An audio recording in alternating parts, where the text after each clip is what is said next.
right, we got the green light. All right, so 7:31, I'll call the meeting in order. Councilwoman Selby, Present. Councilman Cardicchini, Present. Supervisor Keating, Present. Councilwoman Lukacek, Present. Councilwoman Martin. Present. Supervisor Keating, will you please lead us in the Pledge of Allegiance?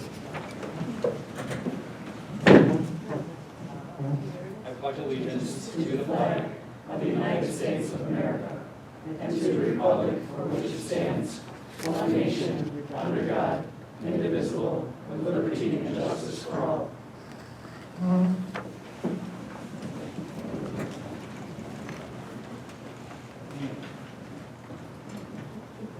All right, tonight we have one item, a new preliminary matter item. So, actually, Madam Clerk, just to let you know that we are adding in for a preliminary matter is the appointment of Paul Mendel as our new part-time code enforcement officer.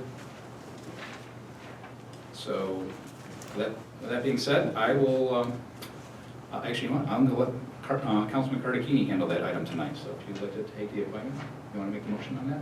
Sure. Since you did the interviews and did the work. Unless Councilman. I was going to say, I Would like to to- toss a coin here. At this time, we'd like to make the appointment of Paul Mindell to part-time code enforcement officer to complement our office with part-time code enforcement officer William Ferguson. I'll second.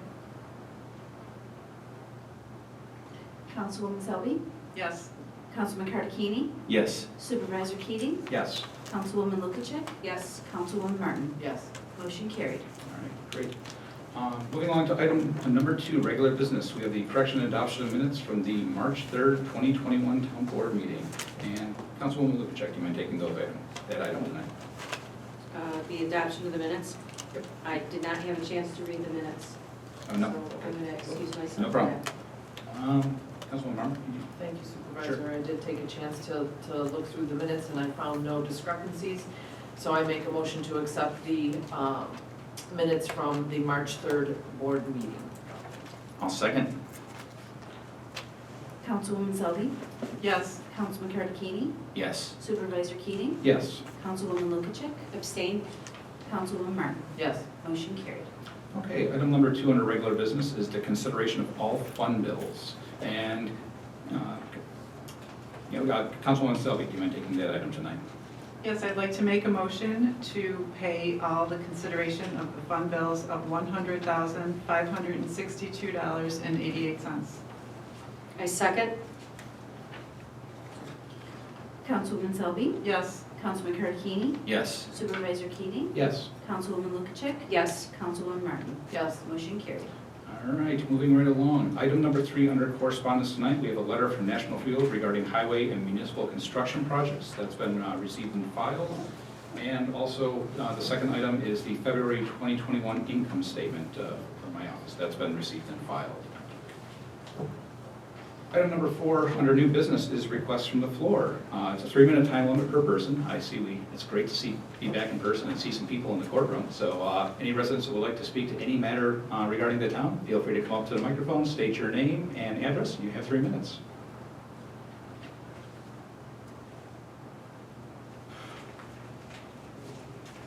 Hello. My name is Jessica Uhas and I reside at 5545 Ripple Drive. I hope you don't mind, I wrote my things down so Sure. I wouldn't forget. So my name is Jessica, I'm 28 years old and I'm proud to say that I have lived in the town of Boston for my entire life. I love our town with my whole heart and I care deeply about our community, which is why I come to you with this issue. It is to my understanding that 1 or 2 new 5th-generation cell towers are to be installed in our town. I know service can be spotty, especially in the valley, and I understand how important it is for our first responders to be able to communicate to those in need without the interruption of a dropped call. Before saying anything further, I want to make myself clear. I am not anti-technology. In today's world, we need it. I am simply pro-safety and ask that we take into consideration the health and safety of our neighbors as we move forward with this tech plan. The problem I have revolves around the dire fact that 5G has been proven time and time again to be detrimental to our health.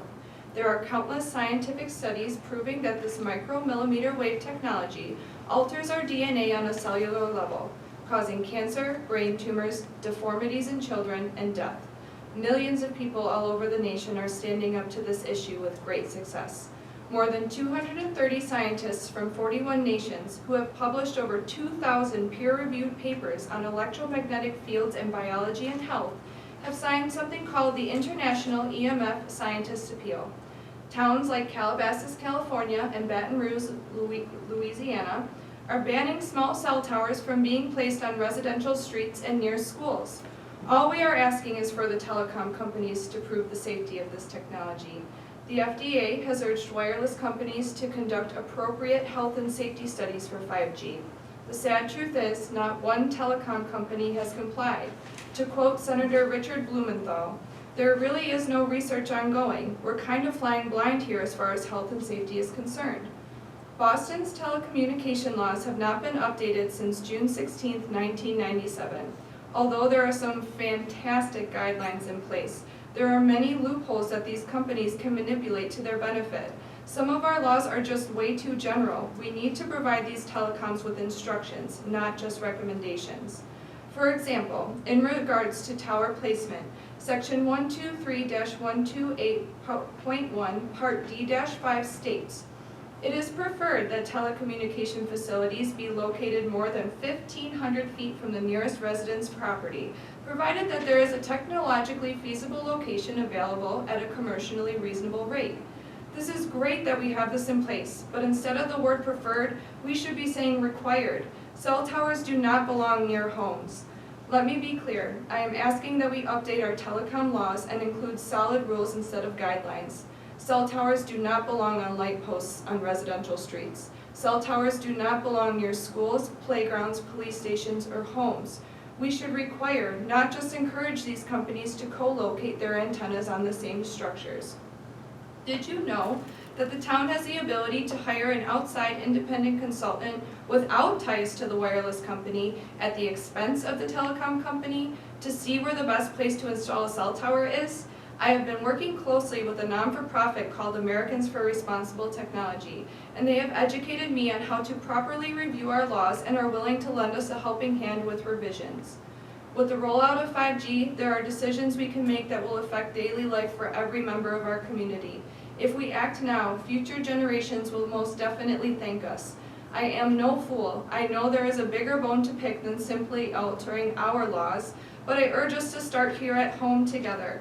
And I would like to end with this.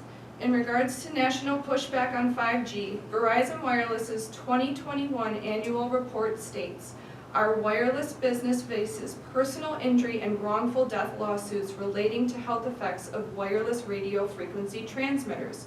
We may incur significant expenses in defending these lawsuits, and in addition, we may be required to pay significant awards or settlements. Please, let's work together moving forward to keep our beloved town and its members safe." Thank you for your time.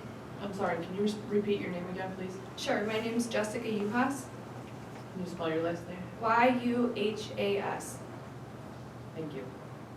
Thanks. Thank you.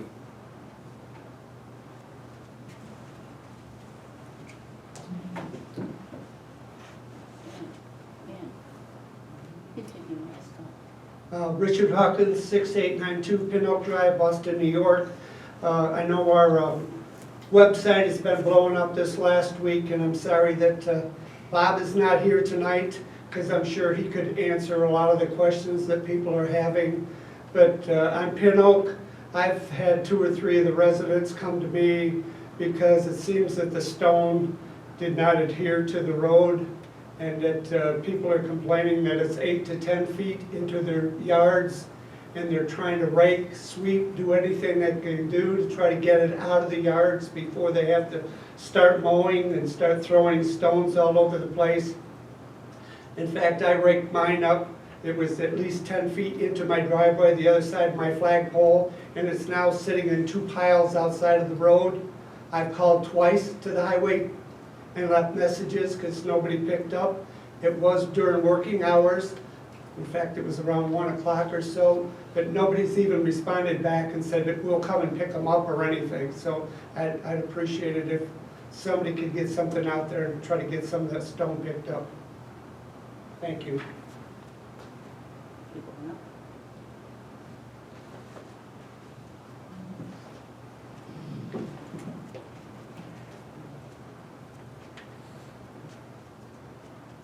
name is Ann Ferguson. I live at 6699 Meadowbrook Drive in Boston. I just want to report that our neighborhood is a mess because of the stones.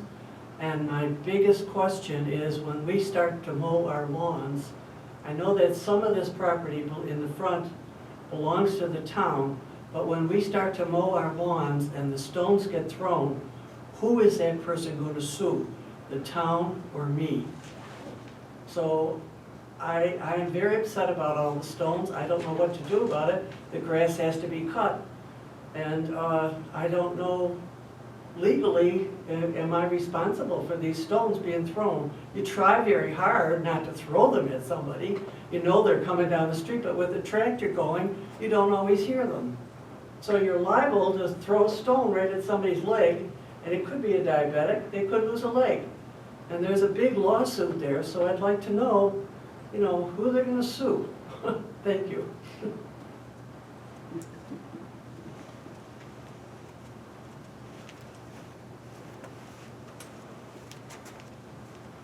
Good evening, everyone.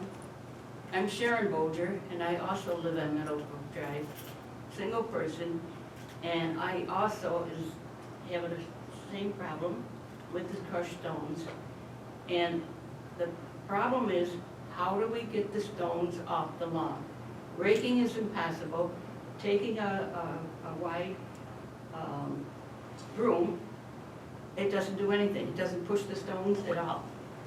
And the stones are just constantly all over. Uncontrollable, let's put it that way. I thank you.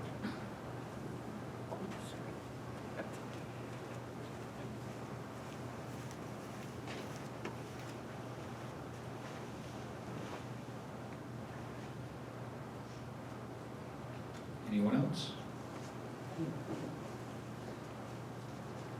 All right, with no further comment, I'll close the floor.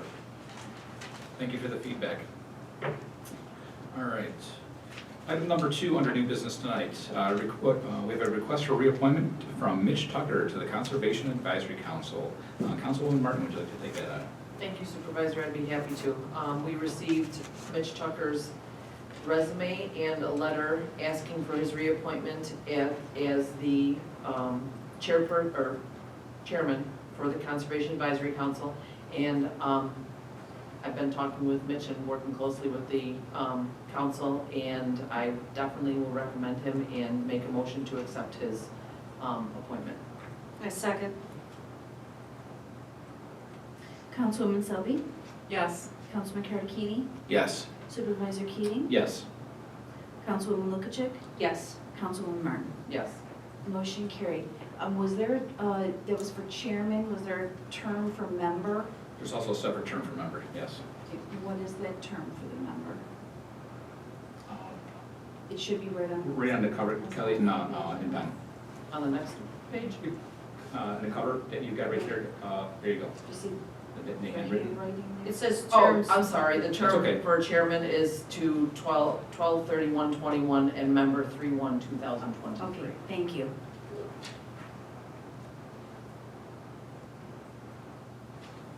All right, moving along.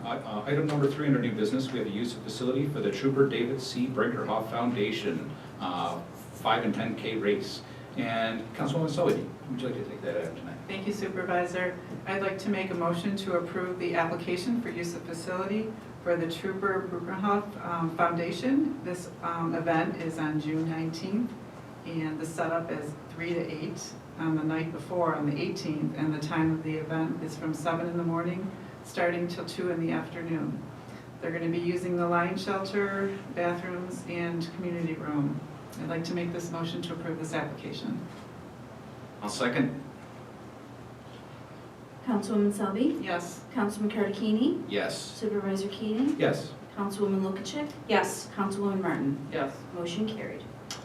Okay, moving right along, we have item number 4 tonight, which is another use of facility from Kristen McCabe for the Young America Soccer. And Councilman Karakini, would you like to take that item?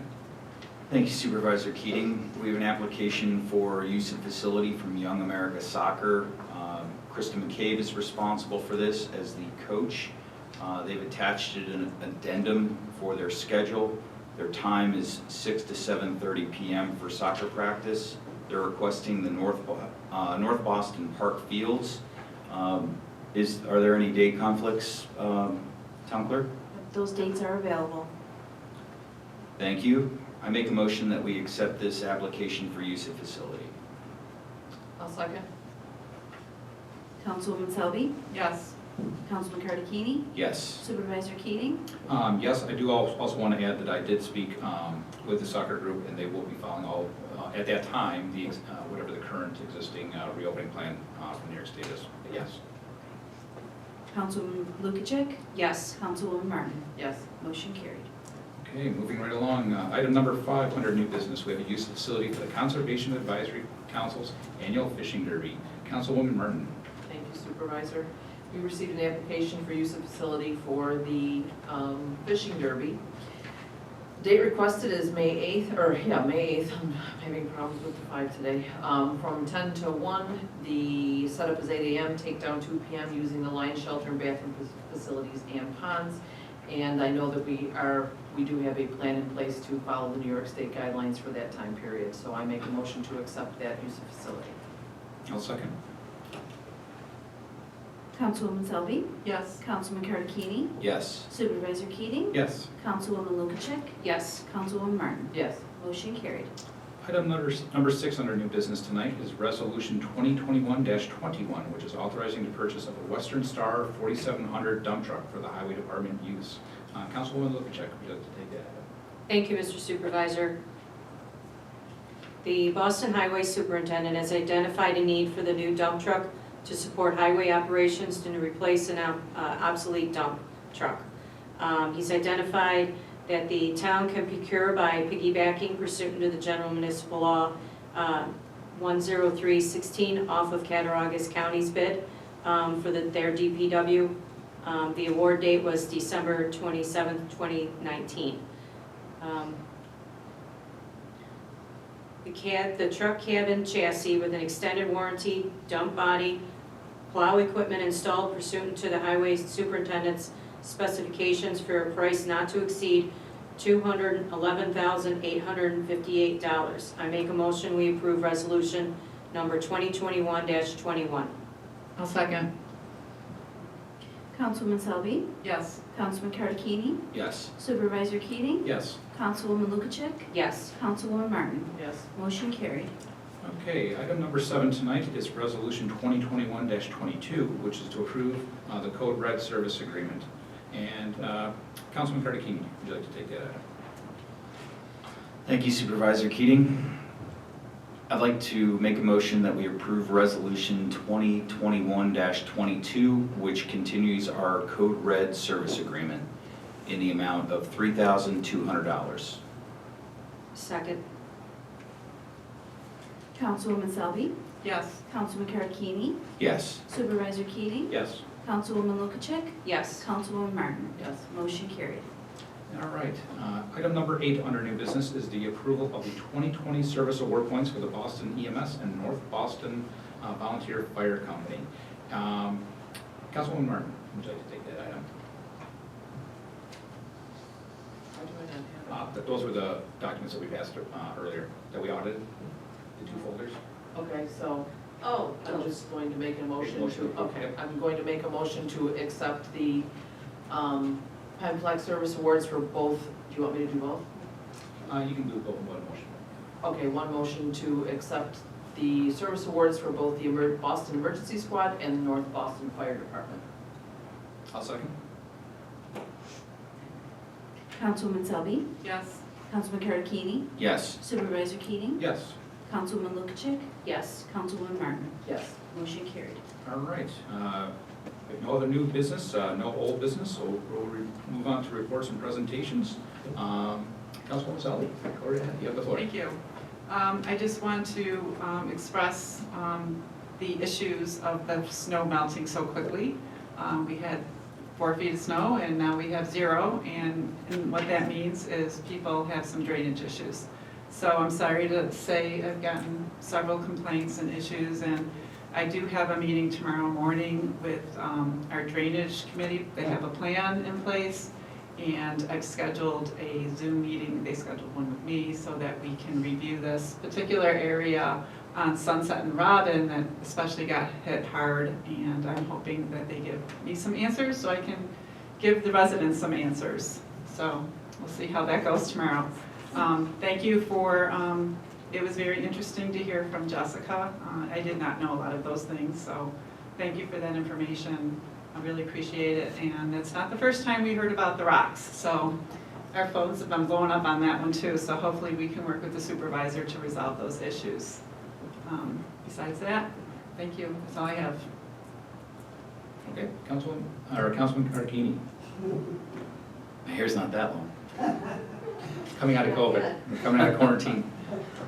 I would like to thank all the people that took the time to submit a resume for the code enforcement officer's position.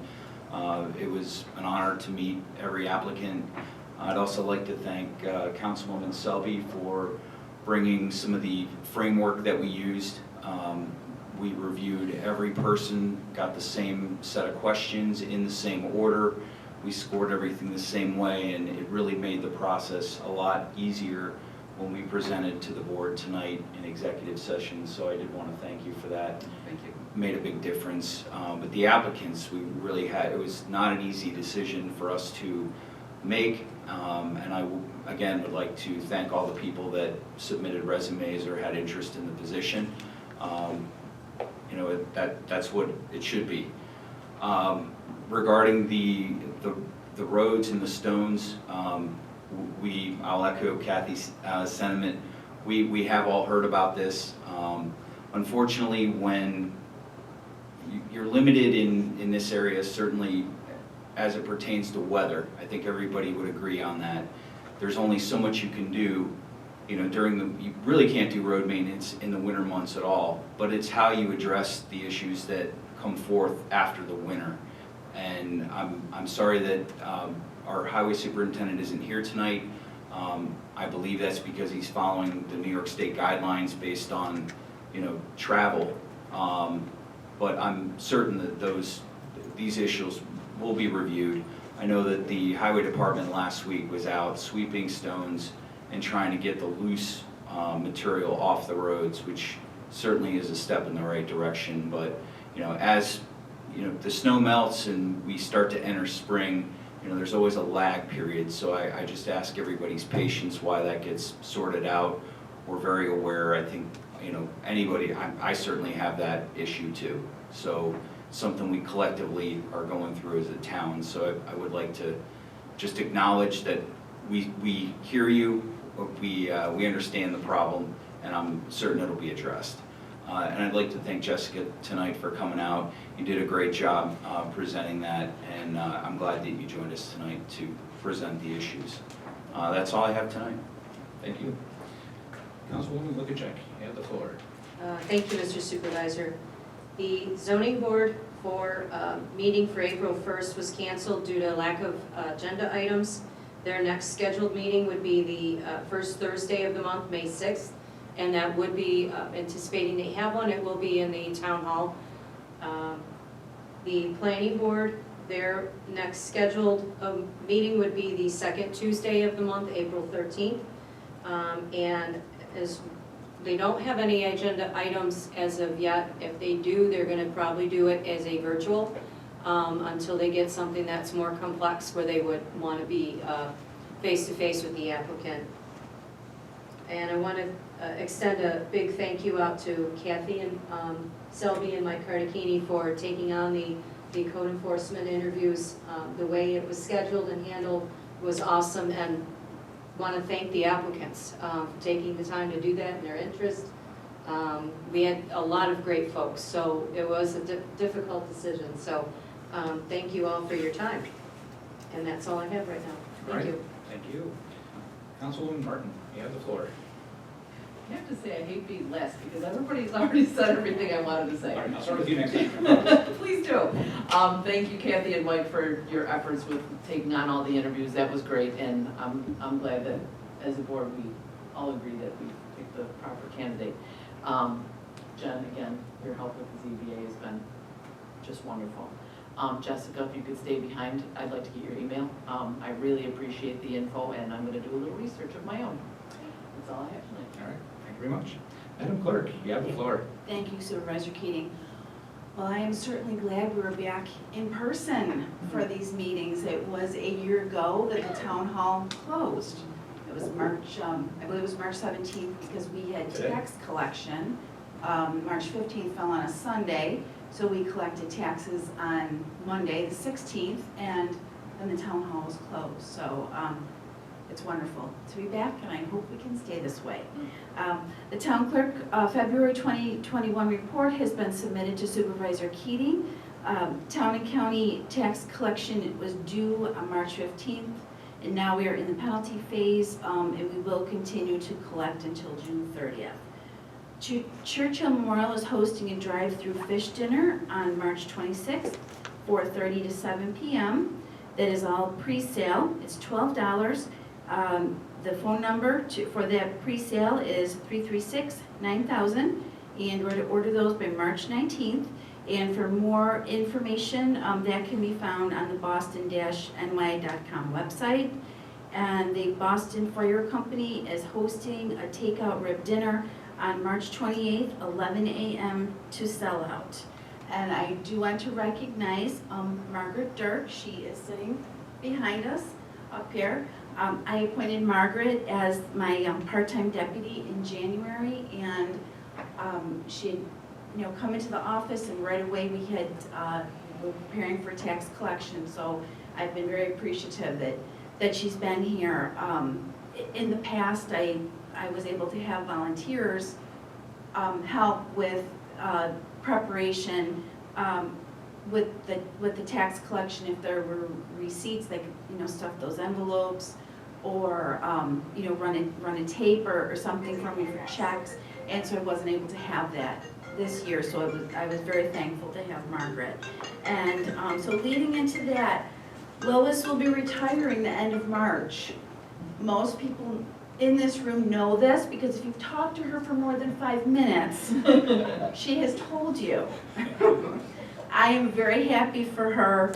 Her husband Jay is also retiring, but Lois will be retiring before Jay. I believe it is by 1 day, but she is retiring first. And so She held a gun to my head, that's why. So I have been very fortunate to have such an amazing deputy as Lois.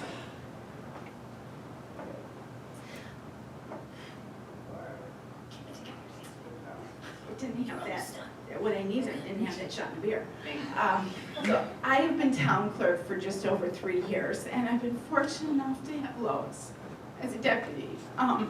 Sometimes when someone comes into a position, and we've seen it here in the town hall, that they come into a position and then they move to another position within the town, or they leave for another job. But she has stuck it out. It's been wonderful. I'm hoping that she has enjoyed most of this time that we've had together. It has been a journey, most certainly, for both of us. And I'm so appreciative that she has been here. And it has really given me a boost in being the town clerk, most certainly. So I'll miss her. I think everybody will. But I'm really happy that her and Jay are retiring, because they're young and they can have fun and they can use their camper and have a good time. Try not to kill each other. That's right. Well, I'm sure they'll find their own She's hobbies the one with also. the gun. But Lois has been devoted for so long to the town of Boston. Has been a resident here for many years, 30 years. Has it been 30? 30 years. And so she knows a lot about the layout of the town, the way things used to be, the way things are now, and just a real dedication to the residents. So I've been very appreciative. Thank you.